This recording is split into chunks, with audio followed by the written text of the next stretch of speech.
सात्विक आहार करें, जो ऋतु की सब्जी है उसी का प्रयोग करें, ऋतु के फल का ही प्रयोग करें, जो ऋतु का नहीं है उस फल का प्रयोग न करें, जो केमिकल आदि डाल करके बहुत वर्ष, महीने 2 महीने 4 महीने तक बाद में भी चलाए जाते हैं। अब जैसे ऋतु नहीं है किसी फल का और वो फल है तो वो हमारे योग्य नहीं है। ऋतु का फल भले हो, जैसे आंवला या कोई भी ऐसा आपको खट्टा भी लग रहा तो आपके ब्रह्मचर्य की हानि नहीं होगी, क्योंकि ऋतु का फल है और प्रकृति वैसे ही देती जैसे शरीर की आवश्यकता होती है। तो कोई भी फल या कोई भी सब्जी ऋतु के अनुसार पाए।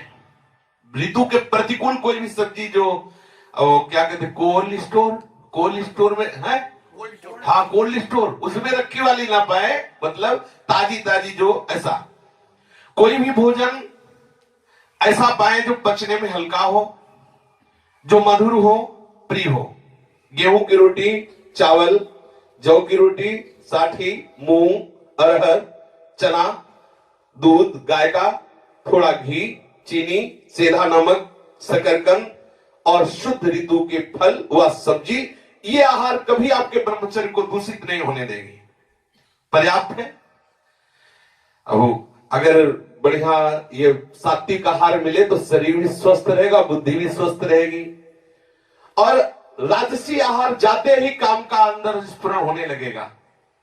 अत्यंत उष्ण गर्मा गर्म एकदम निकल रहा है, गर्मा नहीं साधक को पाना, जब तक धुआं निकलता हो तब तक नहीं पाना, धुआं थोड़ा निकल जाए, वो एकदम नहीं, लोग निकलते हैं एकदम गर्मा, ये साधक के लिए, ब्रह्मचर्य के लिए हानिकारक।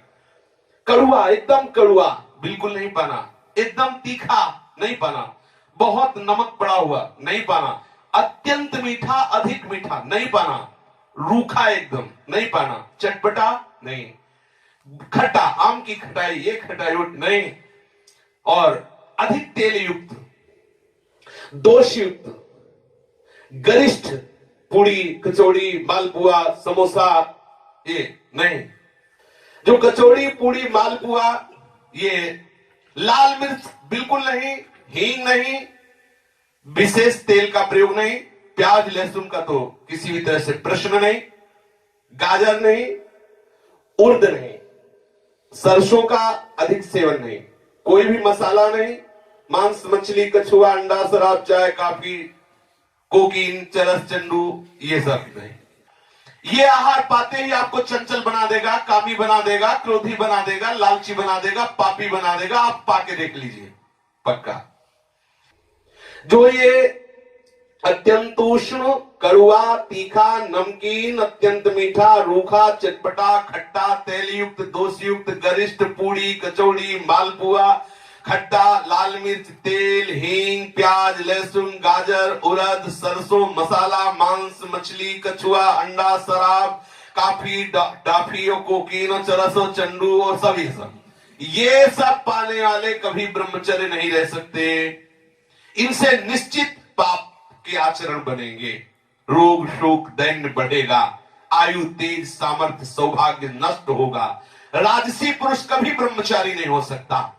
और तामसी राजसिक आहार भी मिलता है। तामसिक आहार में जब अधिक मात्रा में गर्मा गर्म पाया जाता है तो तामसिक ही हो जाता है।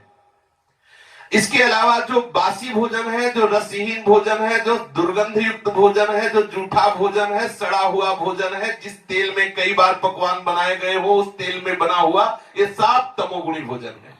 भले एक बार निकल गया 2 बार निकल उसी में निकाल। अब दुकानों में तो यही होता है, उसमें थोड़ी कि एक बार निकाल के वो घी हटा दिया या तेल हटा दिया, वो तो जब तक उसमें जान रहेगी, मक्खी भी गिरी तो पड़ी रही 24 घंटा, दूसरे दिन छन्नी से निकाल लिया, उसका भी रस उसी में गया और बन के गरम गरम जलेबी आई, बोले जय राधा वल्लभ लाल के चक पार, बहुत संभल के भाई। एक घी या तेल के पदार्थ जो जिससे कई बार निकाला जा चुका है वो पकवान तमोगुणी हो जाता है, घृणित हो जाता है, निंदनीय हो जाता है, उसे नहीं पाना चाहिए। तामसिक आहार बिल्कुल ब्रह्मचर्य के लिए घातक है और राजसिक आहार भी। तामसिक आहार पाने वाला वो राक्षस बन जाता है, उसके अंदर पूरी राक्षसी वृत्ति होती है।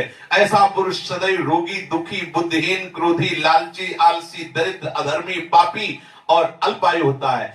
जो हस्त क्रिया के द्वारा वीरपात करता रहता है वो अकाल मृत्यु को निश्चित प्राप्त हो जाएगा, मरेगा। क्योंकि महत अपराध बंद, वो मत समझो कि अपराध नहीं बन रहा, वो अकाल मृत्यु को प्राप्त होगा, उसके अंदर ऐसे भयंकर रोग पैदा हो जाएंगे, परेशान हो जाए। डरो डरो, वैसे ही मरना है, काय को ऐसे मर रहे हो। राधा राधा रटो, नियम से चलो, एक बार निश्चय कर लो मुझे हर जलन सहना है, प्रभु की प्राप्ति के लिए मैं हर कष्ट सहूंगा, ऐसा भाव कर लो।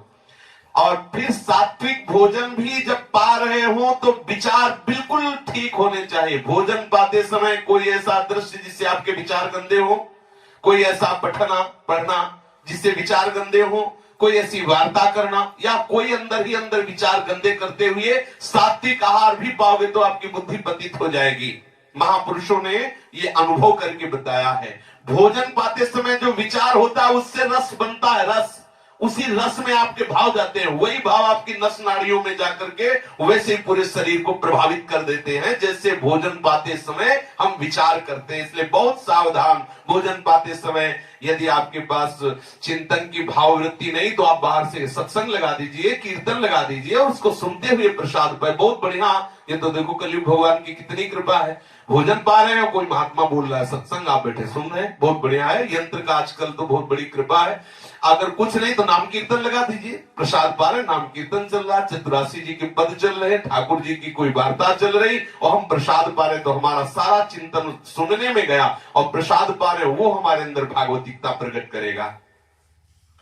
जो साधक ब्रह्मचर्य रहना चाहता हो, सबसे पहली बात है, वर्णन किया गया था कि एक बार भोजन, किसी ने प्रश्न किया कमेंट में कि एक बार भोजन तो शाम के दूध और कुछ फलाहार चल जाए, वैसे हमारी राय एक बार भोजन की नहीं है, अपने अपने भाव होते हैं। हमारी राय है आप भले 2 बार पाइए लेकिन आपका प्रिया प्रीतम से चिंतन हट के भोजन में न जाए। प्रिया प्रीतम आप एक बार पाते हैं, 14 रोटी दबा के पा लिए तो ठीक नहीं है, आप उसे 7-7 कर लीजिए, 6-6 कर लीजिए, 3-3 कर लीजिए, जितना आपसे बन जाए। भोजन का चिंतन नहीं होना चाहिए, भजन में भोजन विक्षेप ना बने, ना तो भूखे रहने में ना छके रहने में, ये साधक को खुद देखना है। और शरीर की बात है, बोले 2 ही रोटी पानी है और वहां 2 रोटी छुन्न से हो गई, पता ही नहीं चला कहां गई। अब हर चिंतन बन रहा कि कब 6 बजे 2 और मिले। भैया हमें ऐसी साधना में कोई भी लगाव नहीं है, 2 की जगह चुपचाप 4 डाल लो, राधा राधा जपो 6 घंटे 8 घंटे, फिर आवे तो फिर 2 डाल लो, इसमें कोई हानि नहीं होने वाली। लेकिन उसका चिंतन बने वो हानि का, जैसा हमें कुछ संतों से भी सुना और कुछ अपने भी हृदय की बात कि बड़ी शीतलता मिलती है जब प्रभु का चिंतन होता है, और बड़ी जलन होती है जब विषय का चिंतन होता है। यदि रोटी का चिंतन हो तो ऐसा व्रत आग लगे, हमें नहीं चाहिए वो व्रत, हमें श्री जी का चिंतन चाहिए। तो थोड़ा ये देख करके कि आपका चिंतन भोजन का ना हो, इतना भोजन ना बहुत कम हो, युक्ताहार क्यों प्रभु ने लिखा है, इसीलिए लिखा है। 2 समय भोजन बहुत बढ़िया रहता है। पहला भोजन 10 से लेकर 1 बजे के बीच में हो जाना चाहिए, इसके पहले कोई भी चाय नाश्ता ये सब नहीं होना चाहिए, पक्का।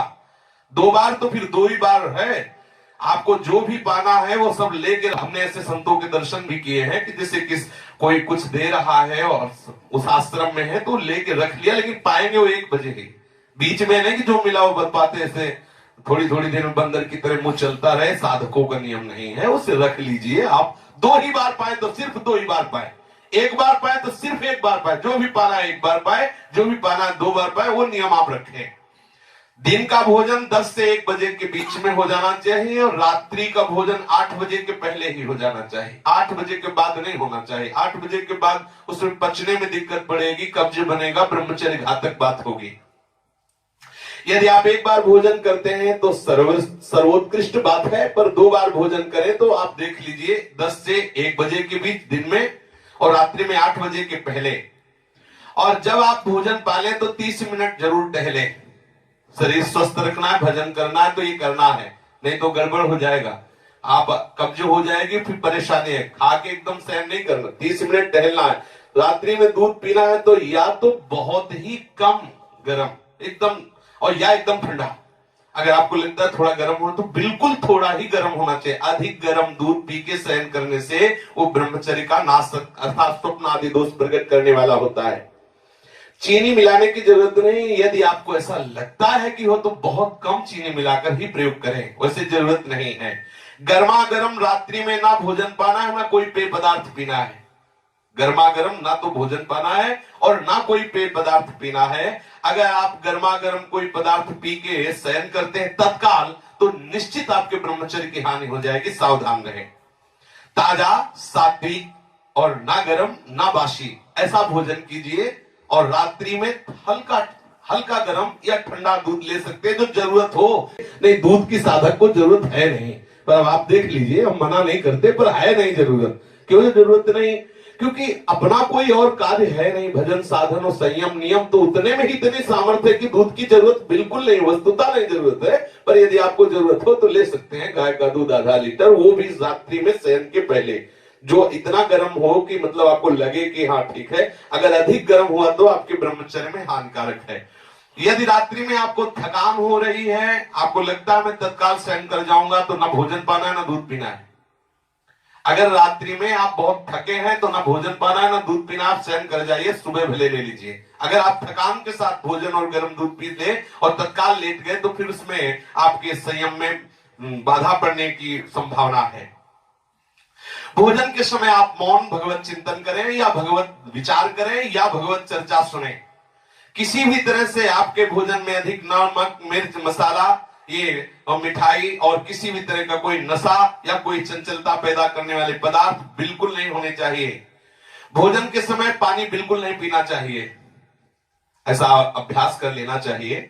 यदि आपको प्यास लगती है तो भोजन के पहले आधा घंटा 1 घंटा पहले 1 गिलास ले लीजिए और भोजन के 1 घंटा आधा घंटे बाद ले लीजिए। उत्तम बात है 1 घंटा, लेकिन ना से पाओ तो आधा घंटा, लेकिन भोजन के बीच में जल लेने का विधान नहीं है, जो वास्तविक नियम से चलना चाहिए। तभी लीवर खराब हो जाता है। और 1 कोरा पाया आधा लीटर पानी, फिर वो तो सब गड़बड़ हो जाता है। ऐसा अपने लोगों ने 20 वर्ष से अभ्यास किया है, पूरा भोजन हो जाएगा, 1 बूंद पानी की जरूरत नहीं है।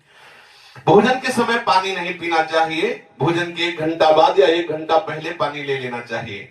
भोजन के पहले हाथ पैर और मुंह धो करके पूरे पवित्र हो करके फिर भोजन पाने बैठना चाहिए। भोजन नियमित समय पर, नियमित अर्थात 4 रोटी तो 4 ही नहीं। अब ये नहीं होना चाहिए कि यार भूख ज्यादा लगी 6 कर लो, नहीं, नियमित आहार नियमित होना चाहिए। वो भूखे रहो भजन करो, बढ़िया रहेगा। जितना एक नियम बना लो भोजन का उतना। राह चलते हो भोजन नहीं पाना, खड़े होकर भोजन नहीं पाना, लेट कर भोजन नहीं पाना, अनुचित चिंतन करते हुए भोजन नहीं पाना, अनुचित क्रिया जहां हो रही वहां देखते हुए भोजन नहीं पाना।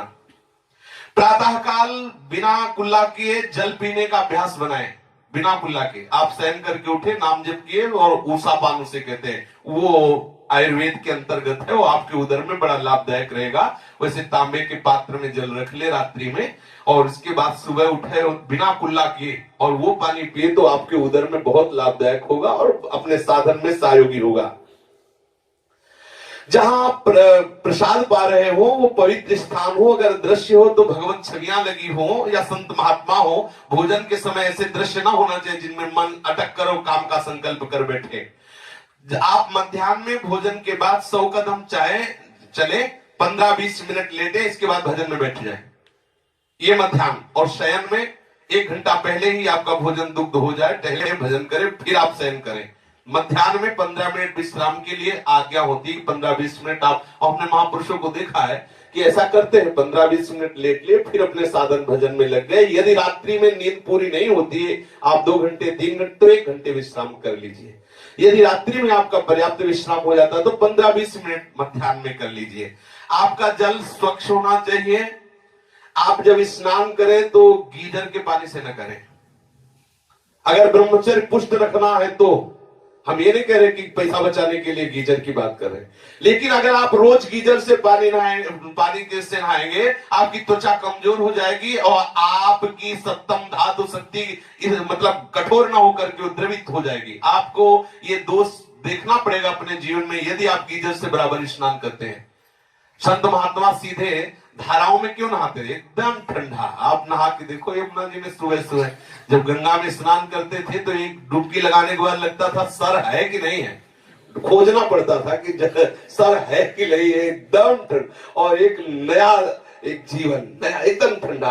अब 20-30 मिनट कमर से ठंडे जल में तो अपने आप वो सब संयम नियम बने। अब यहाँ गीजर से पता नहीं चलता सर्दी है कब लगी सर्दी है। और बढ़िया गर्म कपड़ा, गर्म कम्बल हो, बगल में एक कमरे में ही बाथरूम शौचालय हो, बगल हो, गीजर से स्नान कर कम्बल, तो पता नहीं चला सर्दी लगना अति आवश्यक है। ब्रह्मचर्य के लिए सर्दी लगना अति आवश्यक, शरीर को मतलब ठंडी लगना अति आवश्यक है। शरीर जितना ठंड रहेगी त्वचा मजबूत होगी, ब्रह्मचर्य आपका ठीक होगा। और ब्रह्मचर्य ठीक होगा तो आपका सुहाएगा ही नहीं, महंगे महंगे कपड़े और गीजर अच्छा ही नहीं लगेगा, वो एक नशा हो जाता है, उसमें इतनी सामर्थ्य हो जाती है। पर जितना ऐसा नहीं कि कल से जुकाम बुखार हो जाए कि भाई ब्रह्मचर्य रहना है तो यमुना जी में सुबह 4 बजे, थोड़ा देख के अपने संयम में। दिन भर में 3 लीटर पानी से कम नहीं होना चाहिए, क्योंकि उसमें लघुशंका, पसीना, भाप और सब बहुत चीजें पानी से शरीर के कूड़ा करकट निकलते। कम से कम 3 लीटर पानी पीना चाहिए, उससे गर्मी क्षय होती है, बहुत से दोष नष्ट होते हैं। पेशाब, पसीना, भाप आदि के रूप में आपके शरीर से पानी निकलता रहता है। आप ऋतु के अनुसार पानी और बढ़ा सकते हैं, पर 3 लीटर से कम नहीं। और यदि आपको कब्ज की बीमारी, तो तत्काल आप उस पर सात्विक उपाय कीजिए, कब्ज शरीर में बना न रहे, क्योंकि कब्ज रहने से हमारे ब्रह्मचर्य में जरूर दोष उत्पन्न हो जाएगा।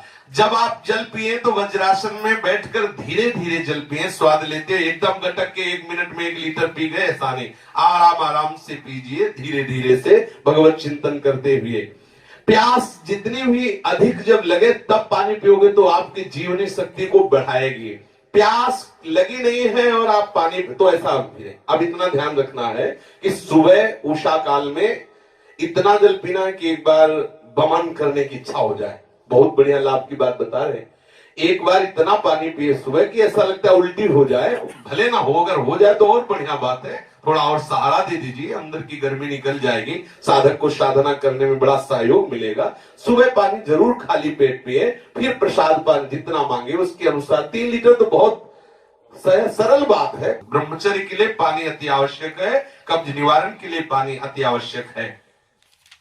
जो जल का सेवन नहीं करते हैं उनके पेट में जरूर कब्ज होती है, उनकी गर्मी बनी रहती है और स्वप्न दोष रूपी शिकायत उनमें ज्यादा बढ़ने लगती है। आप सावधान होकर के ना तो ऐसा करें कि बिल्कुल भूखे रहें, ना तो ऐसा करें कि बिल्कुल छके रहें, ये भी ब्रह्मचर्य में घातक है। एकदम भोजन छोड़ दिया 2-4 दिन तो वो सिस्टम नहीं संभाल पाएगा। एकदम आपने अधिक बार, वो एक नियम धारा से चली, ये अनुभव की बात है। आज एकदम 20 रोटी पा ली, 4 दिन एकदम नहीं पाया, तो वो आपके ब्रह्मचर्य पर प्रहार करेगा। आपके जरूर किसी न किसी तरह से बहुत सावधानी, ये साधना है, उपासना है, बहुत सावधानी। आप खड़े खड़े कभी पानी न पिए, लेटे हुए पानी न पीजिए, क्योंकि खड़े पानी पीने से और लेटे लेटे पानी पीने से शरीर में रोग होने की संभावना है। प्रातः काल उठते ही तांबे के लोटे में रखा हुआ रात भर का बासी जल पीने से बड़े बड़े रोग शांत हो जाते हैं, मन प्रसन्न होकर भजन में लगता है। आप भगवत मार्ग के पथिक हो या संसार मार्ग के पथिक हो, दोनों के लिए ब्रह्मचर्य अति आवश्यक है। शेष चर्चा आगे। श्री राधा वल्लभ लाल की।